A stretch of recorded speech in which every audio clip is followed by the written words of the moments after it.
नमस्कार. आजच्या व्हिडिओमध्ये आपण परिसर अभ्यासाचे अत्यंत महत्त्वाचे 30 प्रश्न पाहणार आहोत. यामध्ये भूगोल, इतिहास, विज्ञान, नागरिक शास्त्र व पर्यावरण हे सर्व विषय घेण्याचा प्रयत्न केलाय. परिसर अभ्यास म्हटले की बऱ्याच जणांना तो अवघड जात असतो, कारण परिसर अभ्यासाचा अभ्यासक्रम खूप मोठा आहे. यामध्ये काय वाचावे आणि काय वाचू नये यामध्येच बऱ्याच जणांचा गोंधळ होत असतो.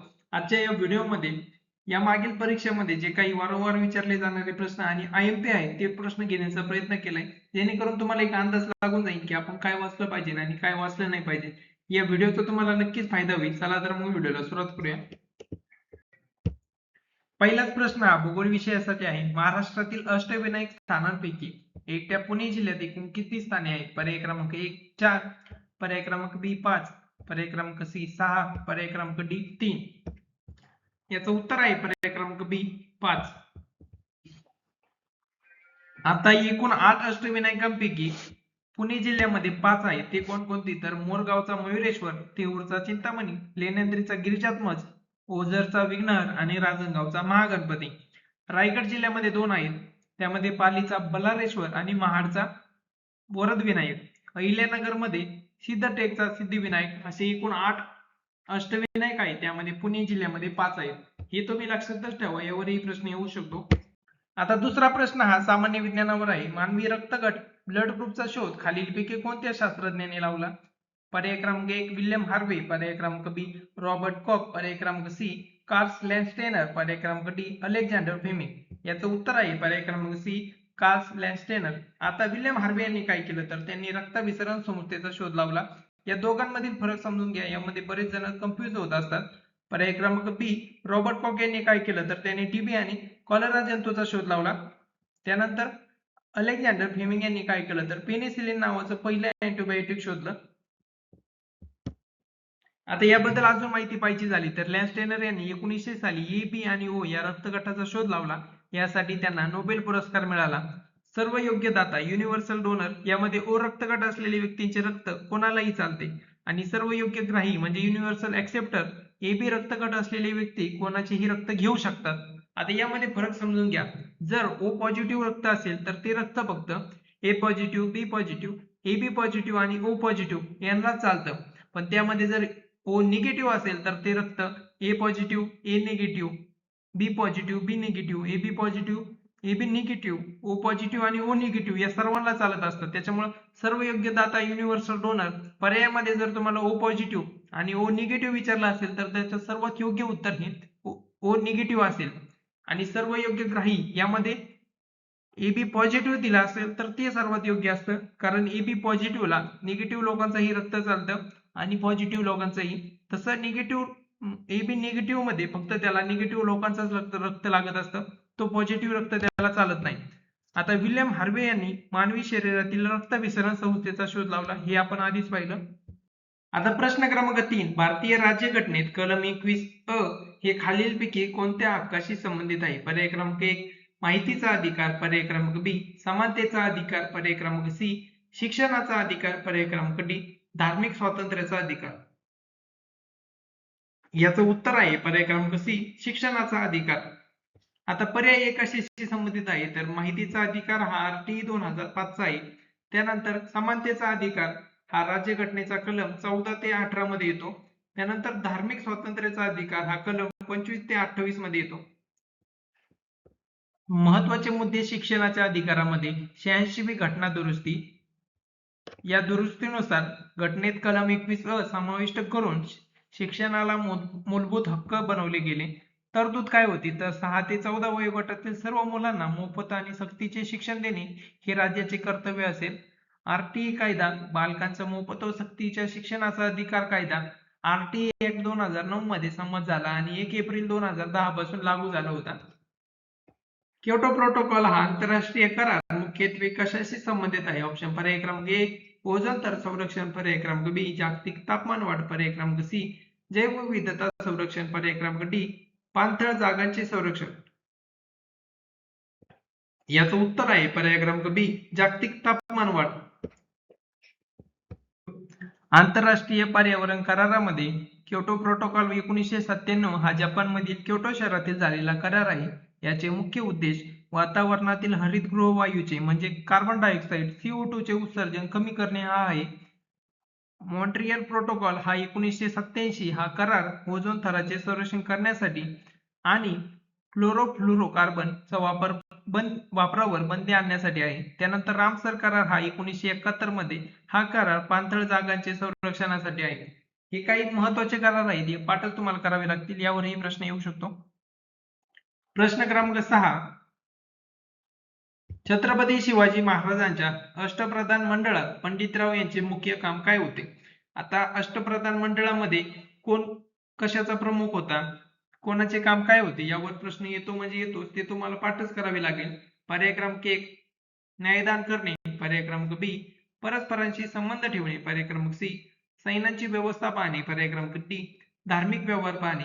याचं उत्तर आहे पर्याय क्रमांक डी धार्मिक व्यवहार पाहणे. पंडितराव मोरेश्वर पंडितराव यांचं काम काय होतं तर राज्याचे धार्मिक व्यवहार व दानधर्म पाहणे. पेशवा म्हणजेच मुख्य प्रधान मोरो त्र्यंबक पिंगळे यांचं काम काय होतं तर राज्याचा कारभार चालवणे. अमाप्त रामचंद्र नीलखंड मुजुमदार यांचं काम काय होतं तर राज्याचा जमा खर्च पाहणे. सेनापती हंबीरराव मोहिते सैन्याचे नेतृत्व करणे व व्यवस्था पाहणे. सुमंत रामचंद्र डबीर परराज्याशी संबंध ठेवणे म्हणजे आजच्या काळातील परराष्ट्र मंत्री. प्रश्न क्रमांक 6 तापी आणि पूर्णा या नदीचा संगम खालीलपैकी कोणत्या जिल्ह्यात होतो? पर्याय क्रमांक ए धुळे, पर्याय क्रमांक बी नंदुरबार, पर्याय क्रमांक सी जळगाव, पर्याय क्रमांक डी बुलढाणा.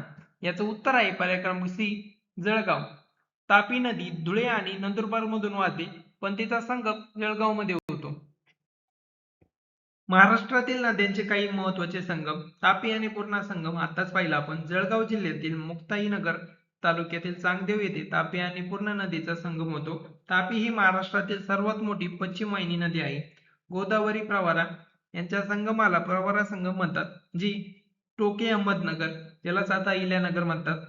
कृष्णा कोयना कराड सातारा येथील या संगमाला प्रीती संगम म्हणतात. इथे यशवंतराव चव्हाण यांची समाधी आहे. वर्धा वैनगंगा सपराळा गडचिरोली येथील या नदीच्या एकत्रित प्रवाहाला प्राणहिता म्हणतात. प्रश्न क्रमांक 7 मानवी डोळ्यातील कोणत्या भागावर बाह्य वस्तूची प्रतिमा तयार होते?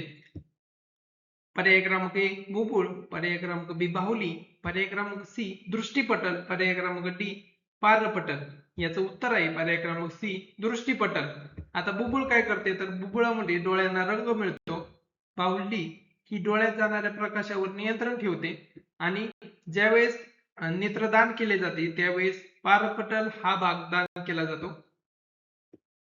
मानवी डोळ्याची रचना यावरही प्रश्न विचारले जाऊ शकतात. याचा स्क्रीनशॉट काढून ठेवून लक्षातच ठेवा. दृष्टिपटल डोळ्याच्या आतल्या या पडद्यावर वस्तूची प्रतिमा तयार होते आणि ती कशी होते तर वास्तव आणि उलट. हे लक्षात ठेवा, यामध्ये बरेच जण चुकू शकतात. ती प्रतिमा वास्तव आणि उलट तयार होत असते. पारपटल आपण आताच बघितले. डोळ्याच्या सर्वात बाहेरचा पारदर्शक भाग, डोळ्यामध्ये प्रवेश करणाऱ्या प्रकाश यातून जातो. नेत्रदान करताना हा भाग दान केला जातो, आताच पाहिला आपण.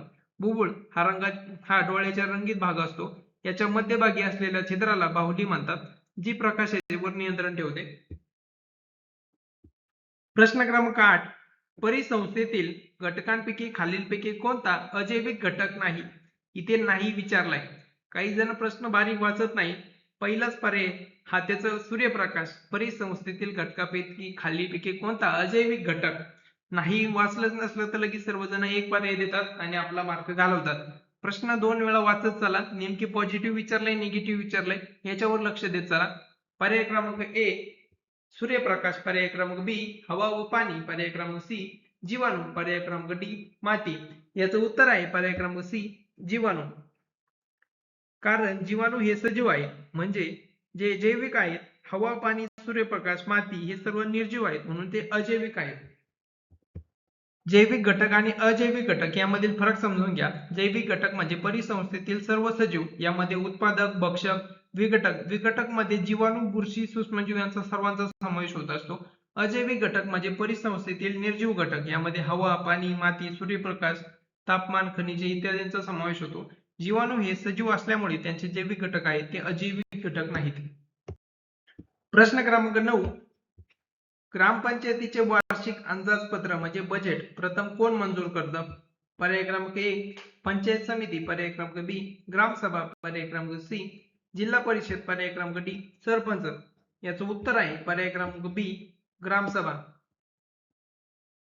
अंदाजपत्र निर्मिती कोण करतं? तर ग्रामसेवक आणि सरपंच मिळून तयार करतात. मंजुरी हे अंदाजपत्र सर्वात आधी ग्रामसभेत मांडून मंजूर करून घ्यावे लागते. त्यानंतर अंतिम मंजुरीसाठी ते पंचायत समितीकडे पाठवले जाते. ग्रामसभा गावातील सर्व प्रौढ म्हणजे 18 वर्षापुढील मतदार हे ग्रामसभेत सदस्य असतात. लोकशाहीचा हा सर्वात खालचा आणि महत्वाचा स्तर आहे. प्रश्न क्रमांक 10 सत्यशोधक समाजाची स्थापना महात्मा ज्योतिराव फुले यांनी कोणत्या वर्षी केली? याचं उत्तर आहे पर्याय क्रमांक ए 24 सप्टेंबर 1873. स्थापना व उद्देश काय होता? तर महात्मा ज्योतिराव फुले यांनी पुणे येथे 1873 मध्ये सत्यशोधक समाजाची स्थापना केली. बहुजन समाजाला ब्राह्मणी वर्चस्वापासून आणि पुरोहितशाहीतून मुक्त करणे हा मुख्य हेतू होता. प्रश्न क्रमांक 11 महाराष्ट्रातील माथेरान हे प्रसिद्ध थंड हवेचे ठिकाण कोणत्या जिल्ह्यात आहे? पर्याय क्रमांक ए पुणे, पर्याय क्रमांक बी सातारा, पर्याय क्रमांक सी रायगड, पर्याय क्रमांक डी ठाणे. याचं उत्तर आहे पर्याय क्रमांक सी रायगड. थंड हवेचे ठिकाण कोणकोणते आहे? तर माथेरान हे रायगड जिल्ह्यातील एक प्रदूषण मुक्त आणि इको सेन्सिटिव्ह झोन असलेलं थंड हवेचं ठिकाण आहे. इथे वाहनांना बंदी आहे.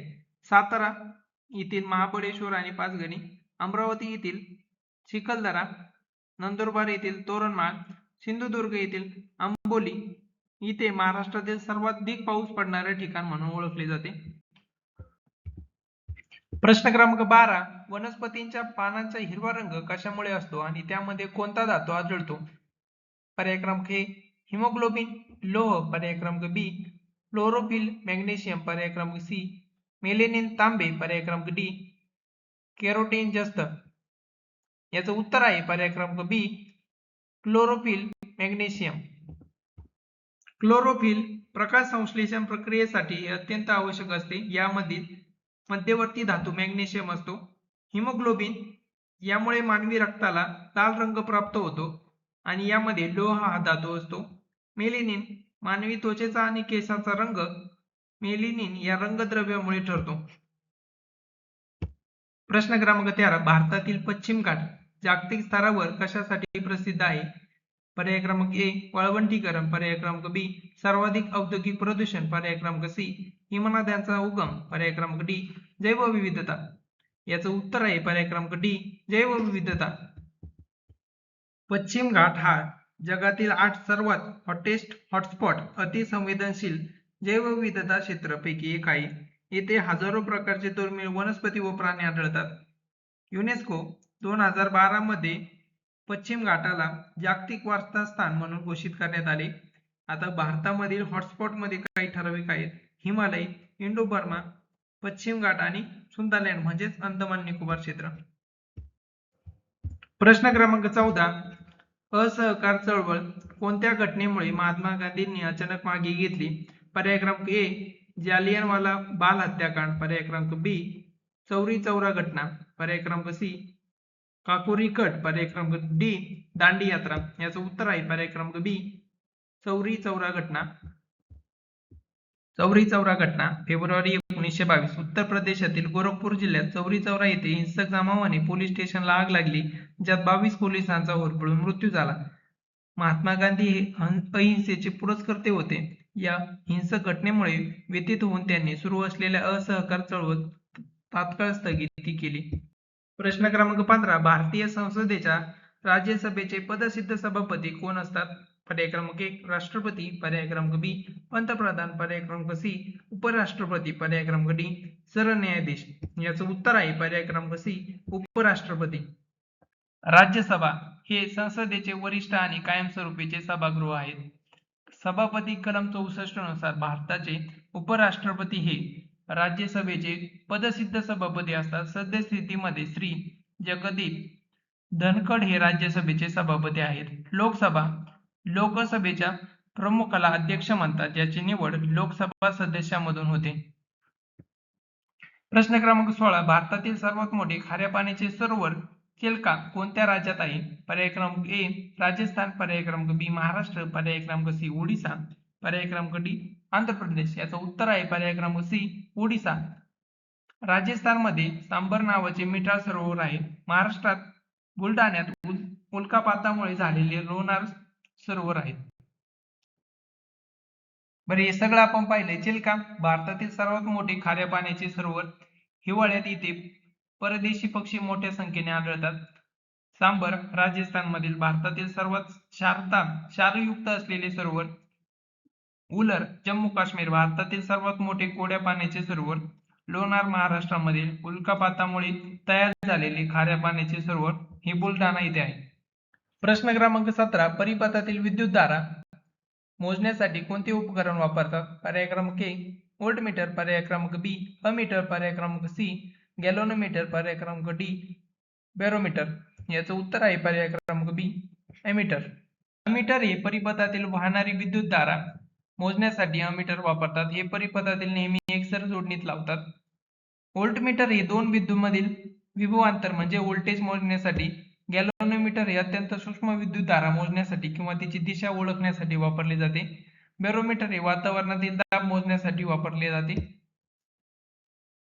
प्रश्न क्रमांक 18 जागतिक ओझोन दिन कोणत्या तारखेला पाळला जातो? पर्याय क्रमांक ए 16 सप्टेंबर, पर्याय क्रमांक बी 5 जून, पर्याय क्रमांक सी 22 एप्रिल, पर्याय क्रमांक डी 21 मार्च. परिसर अभ्यासामध्ये कोणता दिवस कधी साजरा केला जातो यावर एक तरी प्रश्न येतो म्हणजे येतोच. त्याच्यामुळे तारखा आणि ते दिवस पाठच करून ठेवा. याचं उत्तर आहे पर्याय क्रमांक ए 16 सप्टेंबर. 5 जून हा पर्यावरण दिन म्हणून साजरा केला जातो. त्याच्यानंतर 22 एप्रिल हा वसुंधरा दिन. त्याच्यानंतर 21 मार्च हा जागतिक वन दिन म्हणून साजरा केला जातो. हे दिवस पाठच करून ठेवा, यावर प्रश्न येतोच. वरील आपण पाहिलेत 22 मार्च हा जागतिक जल दिन म्हणून साजरा केला जातो.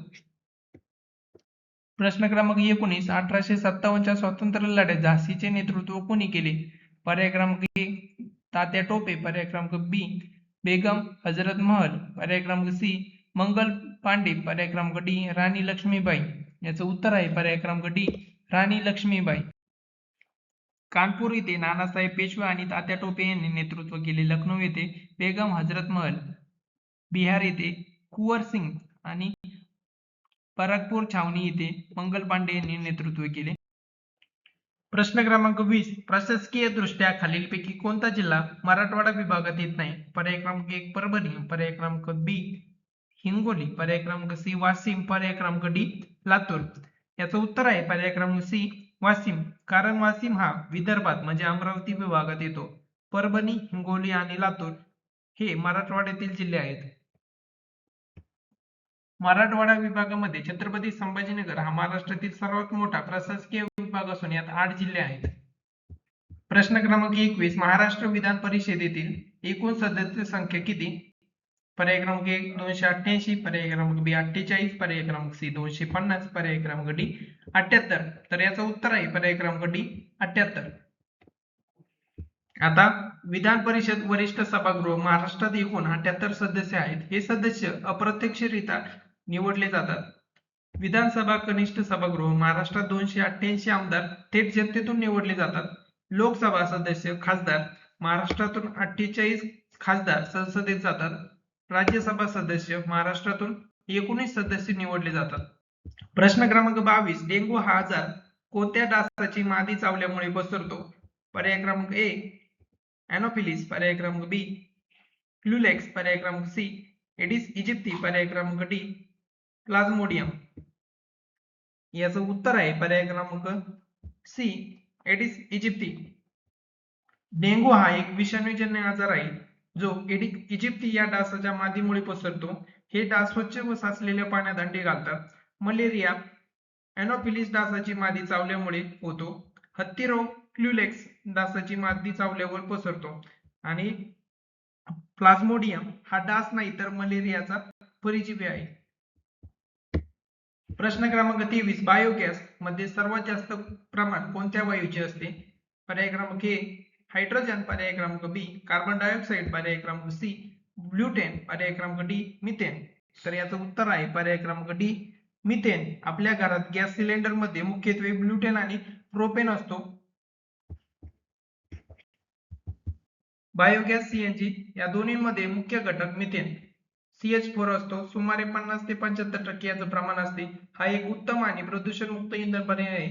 स्वयंपाकाचा गॅस LPG मध्ये आत्ताच पाहिला आपण ब्युटेन आणि प्रोपेन हा वायू असतो. कार्बन डायऑक्साइड बायोगॅस मध्ये मिथेन नंतर CO2 चे प्रमाण असते. CO2 म्हणजे कार्बन डायऑक्साइड.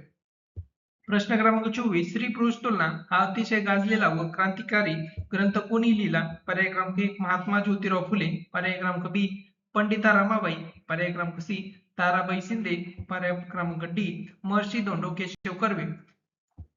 याचं उत्तर आहे पर्याय क्रमांक C ताराबाई शिंदे. ताराबाई शिंदे यांनी स्त्री पुरुष तुलना हा ग्रंथ लिहून पितृसत्ताक व्यवस्थेवर कडाडून टीका केली. हा भारतातील पहिला आधुनिक स्त्रीवाद ग्रंथ मानला जातो. पंडिता रमाबाई यांनी the highest caste Hindu woman हे इंग्रजी पुस्तक लिहिले आणि आर्य महिला समाजाची स्थापना केली. महात्मा फुले गुलामगिरी, शेतकऱ्याचा आसूड, सार्वजनिक सत्यधर्म. प्रश्न क्रमांक 25 महाराष्ट्राची भाग्यलक्ष्मी ओळखल्या जाणाऱ्या कोयना धरणाच्या जलाशयाला कोणत्या नावाने ओळखले जाते? पर्याय क्रमांक A नाथसागर, पर्याय क्रमांक B शिवाजी सागर, पर्याय क्रमांक C यशवंत सागर, पर्याय क्रमांक D गोविंद सागर. याचं उत्तर आहे पर्याय क्रमांक B शिवाजी सागर. कोयना या धरणाच्या जलाशयाला शिवाजी सागर म्हणतात. या प्रकल्पावर मोठी वीज निर्मिती होते, त्यामुळे याला महाराष्ट्राची भाग्यलक्ष्मी म्हणतात. जायकवाडी गोदावरी नदीवरील या धरणाच्या जलाशयाला नाथसागर म्हणतात. उजनी भीमा नदीवरील धरणाच्या जलाशयास यशवंत सागर म्हणतात. प्रश्न क्रमांक 26 भारतातील राज्यघटनेत मूलभूत कर्तव्ये कोणत्या देशाच्या राज्यघटनेवरून घेण्यात आली आहे? पर्याय क्रमांक A अमेरिका, पर्याय क्रमांक B आयर्लंड, पर्याय क्रमांक C रशिया, पर्याय क्रमांक D ब्रिटन. याचं उत्तर आहे पर्याय क्रमांक C रशिया. मूलभूत कर्तव्ये सरदार स्वर्णसिंग समितीच्या शिफारशीनुसार तत्कालीन रशियाच्या राज्यघटनेवरून कलम 51 अंतर्गत 11 मूलभूत कर्तव्ये जोडली गेली. अमेरिकेमधून काय घेण्यात आले तर मूलभूत हक्के, आयर्लंड मार्गदर्शक तत्त्वे, ब्रिटनमधून संसदीय शासकीय पद्धत आणि एकेरी नागरिकत्व. प्रश्न क्रमांक 27 आम्लाची चव कशी असते आणि ते निळ्या लिटमस पेपरला कोणत्या रंगात बदलते? पर्याय क्रमांक A तुरट लाल करते, पर्याय क्रमांक B कडू निळा करते, पर्याय क्रमांक C गोड हिरवा करते, पर्याय क्रमांक D आंबट लाल करते. तर याचं उत्तर आहे पर्याय क्रमांक D त्याची चव ही आंबट असते आणि ते निळ्या लिटमस पेपरला लाल करते. आम्ल आणि आम्लारीवर ही प्रश्न येत असतो. आम्लामध्ये चव ही आंबट असते आणि निळ्या लिटमसला लाल करते. त्याचा सामू म्हणजे pH हा 7 पेक्षा कमी असतो. आम्लारीमध्ये चवीला कडू तुरट असतात आणि ते लाल लिटमस पेपरला निळा रंग करतात. त्याचा सामू म्हणजे pH हा 7 पेक्षा जास्त असतो. उदाहरणार्थ बेकिंग सोडा, साबण. प्रश्न क्रमांक 28 राष्ट्रीय पर्यावरण अभियांत्रिकी संशोधन संस्थाचे मुख्यालय कुठे स्थित आहे? पर्याय क्रमांक A पुणे, पर्याय क्रमांक B नवी दिल्ली, पर्याय क्रमांक C नागपूर, पर्याय क्रमांक D बंगळुरू. याचं उत्तर आहे पर्याय क्रमांक C Nagpur. NEERI national environmental engineering research institute इरीचे मुख्यालय नागपूर येथे आहे. ही भारतातील एक अत्यंत महत्त्वाची पर्यावरण संशोधन संस्था आहे. Forest survey of India FSI भारतीय वन संरक्षण संस्थेचे मुख्यालय देहरादून उत्तराखंड येथे आहे आणि राष्ट्रीय हरित लवाद याचे मुख्य खंडपीठ नवी दिल्ली येथे असून एक विभागीय खंडपीठ पुण्यात आहे. प्रश्न क्रमांक 29 ग्रीन मफलर ही संकल्पना खालीलपैकी कोणत्या प्रदूषणाशी संबंधित आहे? पर्याय क्रमांक 1 जल प्रदूषण, पर्याय क्रमांक B वायू प्रदूषण, पर्याय क्रमांक C मृदा प्रदूषण, पर्याय क्रमांक D ध्वनी प्रदूषण. तर याचं उत्तर आहे पर्याय क्रमांक D ध्वनी प्रदूषण. ग्रीन मफलर तंत्रज्ञान काय आहे तर मोठे रस्ते, महामार्ग किंवा औद्योगिक क्षेत्रांच्या बाजूने झाडांच्या 4-5 रांगा उदाहरणार्थ अशोक किंवा कडुनिंब लावणे. फायदा काय आहे तर ही झाडे आवाजाच्या लहरी शोषून घेतात आणि ध्वनी प्रदूषण कमी करतात. तसेच हवेतील धूळ आणि वायू प्रदूषण रोखण्यासाठी ही फायदेशीर ठरते. प्रश्न क्रमांक 30 6 जून 1674 रोजी रायगडावर छत्रपती शिवाजी महाराजांचा राज्याभिषेक खालीलपैकी कोणी केला? याचं उत्तर तुम्हीच कमेंट बॉक्समध्ये सांगा. अशा प्रकारे आपण परिसर अभ्यासाचे 30 प्रश्न पाहिले आहेत. यापूर्वीचे व्हिडिओ पाहिजे असेल तर तुम्ही YouTube चॅनलवर जाऊन पाहू शकता. यासाठी मी सेपरेट प्लेलिस्ट तयार केली आहे, त्यामध्ये तुम्हाला सर्व व्हिडिओ पाहायला मिळतील आणि असेच व्हिडिओ पाहण्यासाठी तुम्ही चॅनल नक्की सबस्क्राईब करू शकता. व्हिडिओ आवडला तर नक्की लाईक करा. धन्यवाद.